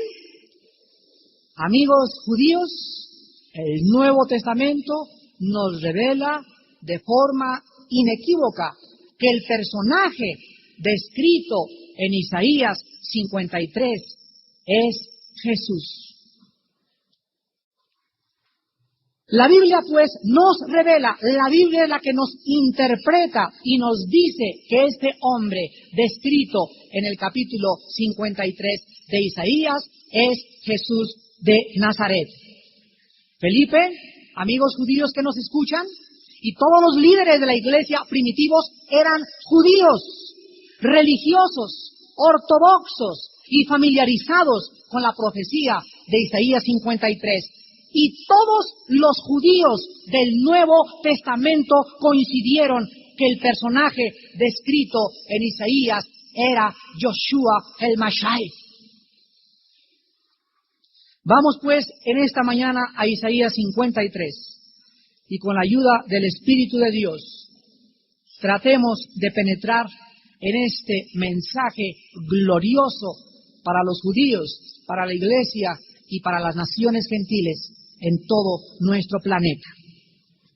Iniciemos en el capítulo 52, versículos del 13 al 15. En esta mañana, como le doy gracias a Dios de que haya entre nosotros historiadores, maestros de historia, arqueólogos, agnósticos, ateos entre el público que nos visita. Le doy gracias a Dios porque cada vez que un cristiano ocupa un micrófono o un púlpito con la Biblia en la mano, podemos de una forma directa, concisa, precisa, mostrarle y con autoridad al mundo de que la Biblia es inspirada por Dios. No hay ningún otro conferencista en el mundo entero. Te pueden hablar de Demóstenes, de Nostradamus, del que tú quieras, que te pueda dar las evidencias históricas y proféticas demostrando que Jesús era el Hijo amado de Dios. Que Jesús es el Mesías y el Salvador y que sin Él tu vida carece de propósito y de sentido. Y en esta mañana, de una forma maravillosa, con la ayuda, repito, del Espíritu Santo, vamos a demostrarles a todos ustedes y a nuestros amigos judíos que escucharán esta conferencia, que esta profecía se cumplió 750 años después en el nacimiento, muerte, sepultura y resurrección de Jesús de Nazaret. Todo lo que está escrito en esta mañana y lo que vamos a estudiar fue escrito 750 años antes de que Jesucristo naciera y viniera a este mundo. Veamos pues en el capítulo 52, del 13 al 15, la introducción. He aquí que mi siervo será prosperado y será engrandecido y exaltado, y será puesto muy en alto. ¿Cómo se asombraron de ti muchos? De tal manera fue desfigurado de los hombres su parecer, y su hermosura más que la de los hijos de los hombres. Así asombrará él a muchas naciones. Los reyes cerrarán ante él la boca, porque verán lo que nunca les fue contado, y entenderán lo que jamás habían oído. Veamos en primer lugar en el versículo 13, que el Espíritu Santo introduce a este personaje, a este hombre, a este varón de dolores, como mi siervo. He aquí, mi siervo será prosperado. La frase mi siervo lo separa inmediatamente como alguien dedicado al servicio del Señor y reconocido por el Señor para su servicio. La palabra mi siervo será prosperado nos indica que este hombre, este personaje, realizaría totalmente y completaría con éxito el propósito por lo cual fue enviado al mundo. Dice, por ejemplo, en Isaías capítulo 42, versículo 1, he aquí mi siervo, otra vez, yo le sostendré, mi escogido, en quien mi alma tiene contentamiento. He puesto sobre él mi espíritu, él traerá justicia a las naciones. En Mateo 12:18 dice la Biblia lo mismo y exactamente se le identifica como el siervo de Dios. Dice Mateo 12:18, he aquí mi siervo, a quien he escogido, mi amado, en quien se agrada mi alma. Pondré mi espíritu sobre él y a los gentiles anunciará juicio. Observen, pues, que las profecías del Antiguo Testamento se cumplen exactamente y los escritores del Nuevo Testamento que nunca conocieron a Isaías ni a los profetas por el Espíritu Santo que tenían Isaías y los demás del Antiguo, el mismo Espíritu los dio a escribir que este personaje era el siervo de Dios. En relación a su ministerio sobre la tierra, Jesús dijo en Juan 6:38, he descendido del cielo no para hacer mi voluntad, sino la voluntad del que me envió. En Juan 17:4, Jesús dice, he acabado la obra que me diste que hiciese. Y en dos ocasiones en el Nuevo Testamento, en la época más grande de sequía espiritual, 400 años habían pasado desde el último profeta Malaquías hasta el surgimiento de Cristo en terreno seco. Ahora dice el versículo 2, que en el Mesías no se iba a parecer a un artista de cine. El Mesías no iba a ser guapísimo. El Mesías no iba a tener así un halo alrededor de santidad y con... La Biblia anuncia que la personalidad externa de Cristo no había en él una apariencia externa de esplendor que pudiera revelar su identidad a las personas alrededor de él. Esto es lo que significa que el Mesías no tendría hermosura ni un atractivo especial donde toda la gente fuera atraída por su personalidad, por su guapura o por su belleza. No, Cristo fue un hombre común y corriente. Si tú lo hubieras visto en cualquier parte, no hubieras dicho, este es el Mesías de Dios. Nadie lo pudo reconocer.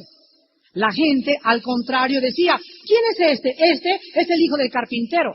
¿No son su padre y su mamá, José y María, y sus hermanos fulano y fulano y fulano de tal? La gente no fue atraída por la personalidad de Cristo. Y cuando un hombre que le seguía descubrió que él era el personaje de Isaías 53, Pedro, Cristo se volteó y le dijo, Pedro, esto que tú me estás diciendo de que yo soy el Cristo, el ungido de Dios, no te lo reveló sangre ni carne. No fue percibido por tus sentidos naturales, te lo ha revelado mi Padre que está en los cielos. Así pues, nadie mientras Cristo caminó en la tierra le identificó como el Mesías más que a través de la revelación sobrenatural del Espíritu Santo. No había en él parecer ni hermosura, ni tenía la facha de un conquistador, ni de un santo, ni se vestía así para que todo el mundo dijera, mira nomás el hálito de gloria que tiene, ninguna de estas cosas, para que alguien pudiera reconocer en Cristo, el Hijo de Dios, del profeta Isaías y el personaje descrito en nuestro estudio, tendría que ser por la fe en su obra en la cruz del Calvario. Ahora, dice el versículo 3, despreciado y desechado entre los hombres, varón de dolores, experimentado en quebrantos, y como que escondimos de él el rostro, fue menospreciado y no lo estimamos. Aquí el profeta comienza a describir la humildad, el rechazo y el desamparo del Hijo de Dios. El Hijo de Dios nace en un mundo seco, un mundo lleno de envidias, de política, de traiciones, de hipocresía, de falsedad, de disfraz, de vanagloria, de pompa, de cine, de fama, de poder, de popularidad, todos engañados por el príncipe de las tinieblas. Y este hombre desde que nace al mundo se caracteriza en que desde que nace es rechazado y despreciado y comienza su alma a experimentar el pecado y la traición del mundo en que tú y yo vivimos.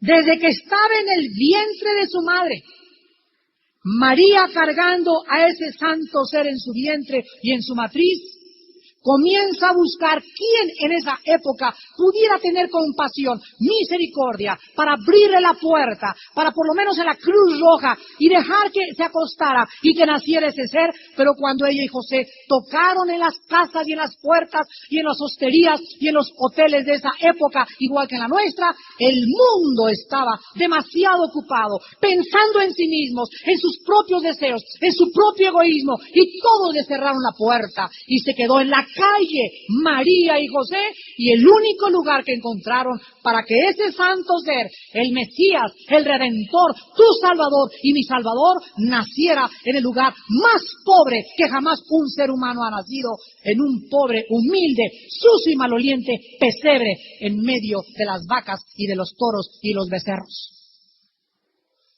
Su enfermera fue una vaca. El doctor ginecólogo fue un toro. Los que le trajeron flores al Hospital Mosel o al Hospital de México fueron simples pastores. hombres marginados que vivían del ganado y que vivían en una forma sencilla de corazón, teniendo paz en sus hogares. Ahí nació y ahí se manifestó el Mesías para que se cumpliera la profecía, despreciado y desechado entre los hombres. Y así Jesús creció hasta los 30 años que inicia su ministerio, y en los 30 años se agrava el desprecio, el desecho, la persecución, el quebranto y el dolor sobre su vida. Y todo lo hizo porque Dios te ama.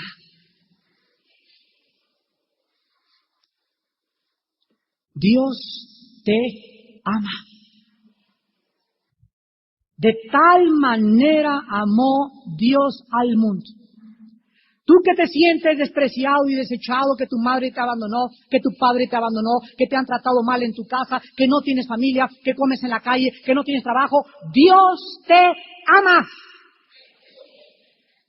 Dios pagó por ti, Dios murió por ti. Todo lo que Jesús vamos a continuar a desarrollar, lo hizo por ti y por mí, para que comprendiéramos y entendiéramos lo precioso que significamos para Él. Hasta que los seres humanos asimilen, entiendan en su comprensión de que no venimos de los animales, que somos algo precioso para Dios, es cuando el ser humano recupera su valía, es cuando comienzas a recuperar tu despersonalización, cuando te comienzas a valorizar como lo que tú eres algo valiosísimo de Dios. Tanto vales que Dios muere por ti en la cruz. La Biblia dice en el versículo 3, despreciado y desechado entre los hombres, varón de dolores, experimentado, o sea, continuamente estaba experimentando en su vida desprecios, humillaciones, desilusiones, frustraciones, contradicciones, dice Hebreos 12, 2 y 3. No se canse vuestro ánimo hasta desmayar. Piensa en aquel que sufrió tal contradicción de pecadores, para que tu ánimo no se canse hasta desmayar. ¿Te sientes muy desilusionado de veras por muchas cosas que has atravesado? ¿Hay alguien que se sienta ya amargado por tantas persecuciones que has tenido, o por las cosas que ha pasado en tu familia, o tu iglesia, o el país, o lo que sea? De veras, hay alguien en esta mañana que pueda decir, ya estoy desilusionado con todo, ya no quiero hacer nada. Piensa en Cristo, experimentado en quebranto. Él fue desilusionado más que tú y más que yo. Y sin embargo, supo cuál era su misión y se fue como su rostro, como el pedernal, lo puso y enfrentó la cruz con gozo, porque sabía que después de esta vida de desilusión, de tristeza y de amargura, venía la exaltación del Padre. Y lo mismo Dios tiene para ti y tiene para mí, si continuamos creyendo en su santo y bendito nombre. ¡Aleluya!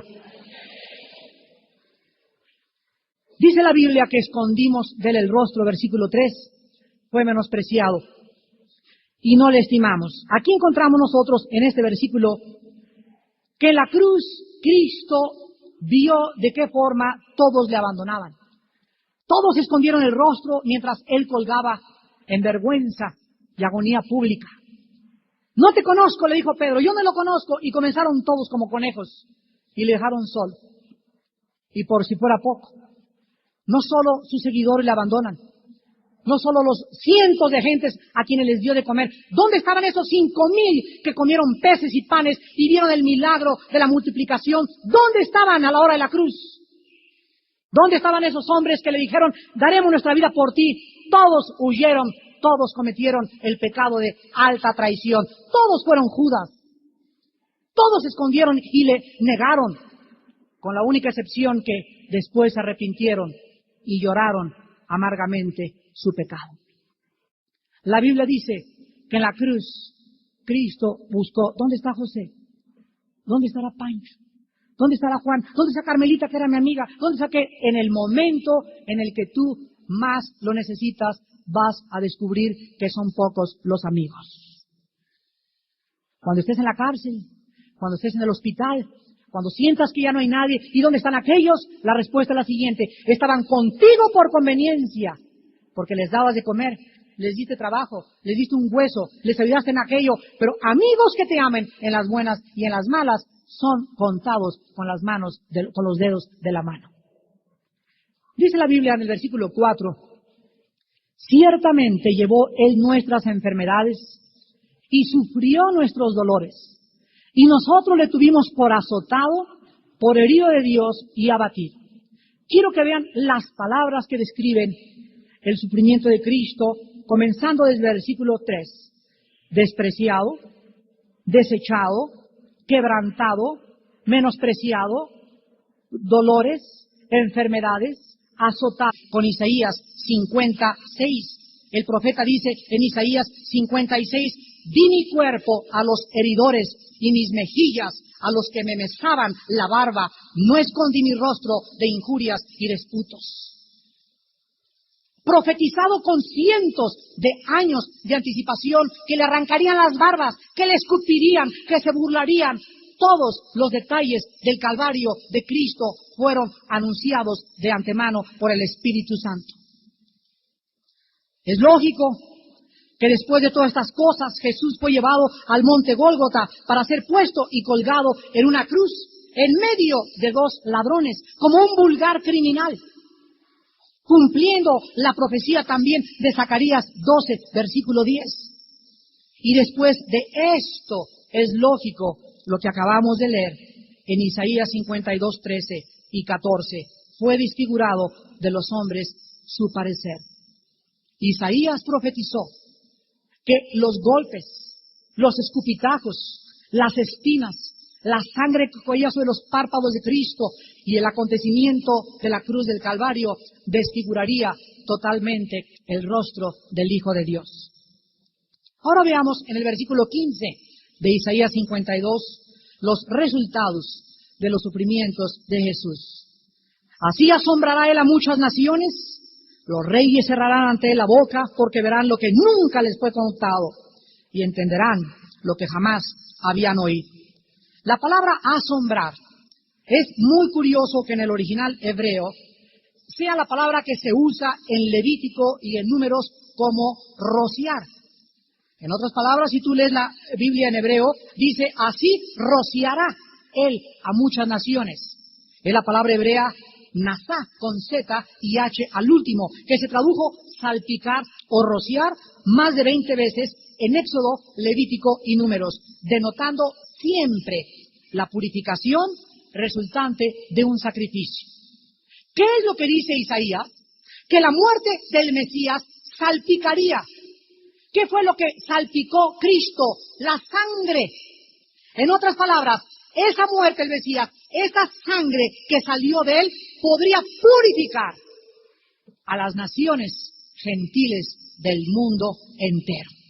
La palabra naciones se refiere a las naciones gentiles, y aquí se profetiza que la mayoría de las naciones del mundo conocerían acerca de la muerte y sufrimientos de Jesús. Dice el versículo, asombrará a muchas naciones. Reyes cerrarán ante la boca porque verán lo que nunca les fue contado y entenderán lo que jamás habían oído. Díganme ustedes, ¿qué nación en el mundo no conoce la historia de Jesús Nazareno? La historia de Jesucristo y el Monte Calvario es la historia más grande jamás contada a toda la humanidad. Los chinos, los rusos, italianos, japoneses, tailandeses, asiáticos, caucásicos y negros, todos han oído y conocido de Jesús de Nazaret. Y todos los reyes, los príncipes, como Napoleón Bonaparte, estando en la isla desterrado por el gobierno francés, dijo, si Jesucristo no era Dios, Él no pudo haber hecho lo que Dios hizo en la persona de Jesús de Nazaret. Las palabras de Napoleón Bonaparte, las palabras de Blaise Pascal, el gran científico, las palabras de Isaac Newton, Jesucristo es el centro de la historia de la humanidad. Albert Einstein dijo, no es posible que un universo haya podido ser dados echados por Dios. Dios no juega a los dados, en todo hay un centro, y el centro de la historia es Jesucristo. El centro de la historia es Jesucristo. Los días los contamos a partir de Cristo. Fue tan grande el impacto de Cristo en la historia que dividió la historia humana antes y después de Cristo. Así se cuenta la historia aún en China. La Biblia dice, los reyes cerrarán su boca y asombrará a muchas naciones. Ahora vayamos al capítulo 53 y veamos en los primeros 3 versículos la descripción detallada de los sufrimientos y la obra de Cristo en la cruz del Calvario. El capítulo 53, en el versículo 1, se inicia con una advertencia. Y dice la Biblia, ¿quién ha creído a nuestro anuncio y sobre quién se ha manifestado el brazo de Jehová? Esta profecía mesiánica se inicia advirtiendo contra el peligro de que este mensaje dado por Dios en esta mañana te advierte que este mensaje que proviene de su Espíritu sea recibido por muchos con incredulidad. ¿Quién ha creído este anuncio? ¿Quién ha creído la historia de Jesús de Nazaret? Los que se salvan es poder de Dios, pero para los que se pierden les es locura, dice 1 Corintios 1:18. Para nosotros que hemos creído en el mensaje de que alguien hace 2000 años pagó por nosotros en una cruz, ha representado y significa el poder de Dios, porque nos ha transformado. No nos ha hecho perfectos, no lo hemos alcanzado, estamos todavía llenos todos los cristianos. Es un hospital la vida cristiana de debilidades y de personas que están siendo restauradas y rehabilitadas. Pero dentro de nosotros traemos la esperma, traemos la simiente divina implantada por Dios, que cuando caemos nos levanta y te empuja y no te deja tirado, por cuanto en Él pusiste tu confianza y creíste en Jesús de Nazaret como tu Señor y Salvador.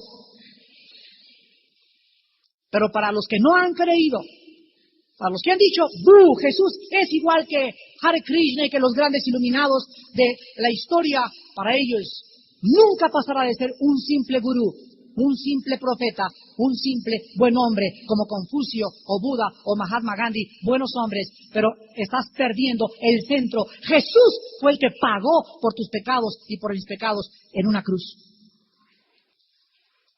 Ahora dice que este siervo de Dios, en el versículo 1 de Isaías 53, sobre quién se ha manifestado el brazo de Jehová, este siervo es descrito aquí como el brazo del Señor.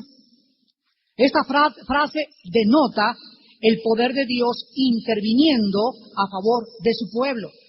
Cuando la Biblia dice el brazo de Jehová está dispuesto para esto, significa que el poder de Dios está a tu favor. Todo esto fue cumplido en la persona de Jesús, quien vino a revelar a Dios, a traer salvación, sanidad y liberación. Dios quiso, con su brazo así, salvar el mundo. Y ese brazo que Dios usó para rescatarnos, protegernos, liberarnos y sanarnos, era el brazo de Jehová, era Jesús de Nazaret. Y esto se demuestra en Hechos 10:38. Donde dice que Jesús de Nazaret anduvo sanando y liberando a todos los oprimidos por el diablo, porque Dios estaba con él. ¿Cómo ungió Dios a Jesús Nazareno? Pero la Biblia dice, en Juan 2, que se cumple la advertencia del versículo 1, porque en Juan 12 la Biblia nos muestra que no todos creyeron en él. Dice Juan 12:37 al 38. Pero a pesar de que había hecho tantas señales delante de ellos, no creían en él, para que se cumpliese la palabra del profeta Isaías, que dijo, ¿quién ha creído a nuestro anuncio y a quién se ha revelado el brazo del Señor? La incredulidad de la mayor parte de las gentes que rechazaron a Jesucristo cumplía el versículo 1 del profeta Isaías en la persona y rechazo de Jesucristo el Nazareno. Ahora también dice la Biblia en el versículo 2 de qué forma serían los primeros años y el crecimiento de la vida de este Mesías. Subirá cual renuevo delante de él y como raíz de tierra seca. No hay parecer en él ni hermosura, le veremos, mas sin atractivo para que le deseemos. Esto se describe también en Lucas 2:40. Cristo crecía en sabiduría y en gracia para con Dios y para con los hombres. Pero observen ustedes la fraseología del profeta. Dice, subirá cual renuevo delante de él. En otras palabras, ¿qué es un renuevo?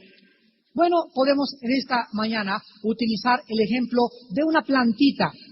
Este hombre que vendría a salvar a la raza humana iba desde su infancia hasta su juventud a crecer como un renuevo, como una planta firme, derecho, siempre temiendo a su Padre en todos sus caminos. Pero al mismo tiempo, el profeta dice que el Mesías también crecería como raíz de tierra seca. O sea, el Mesías surgiría como una raíz, como algo que alguien plantó en medio de un mundo seco, estéril, hueco, falso y engañoso. Así el Mesías hizo su aparición en el mundo como una raíz en medio de tanta sequía alrededor. Surgió y vino como un mensajero de Dios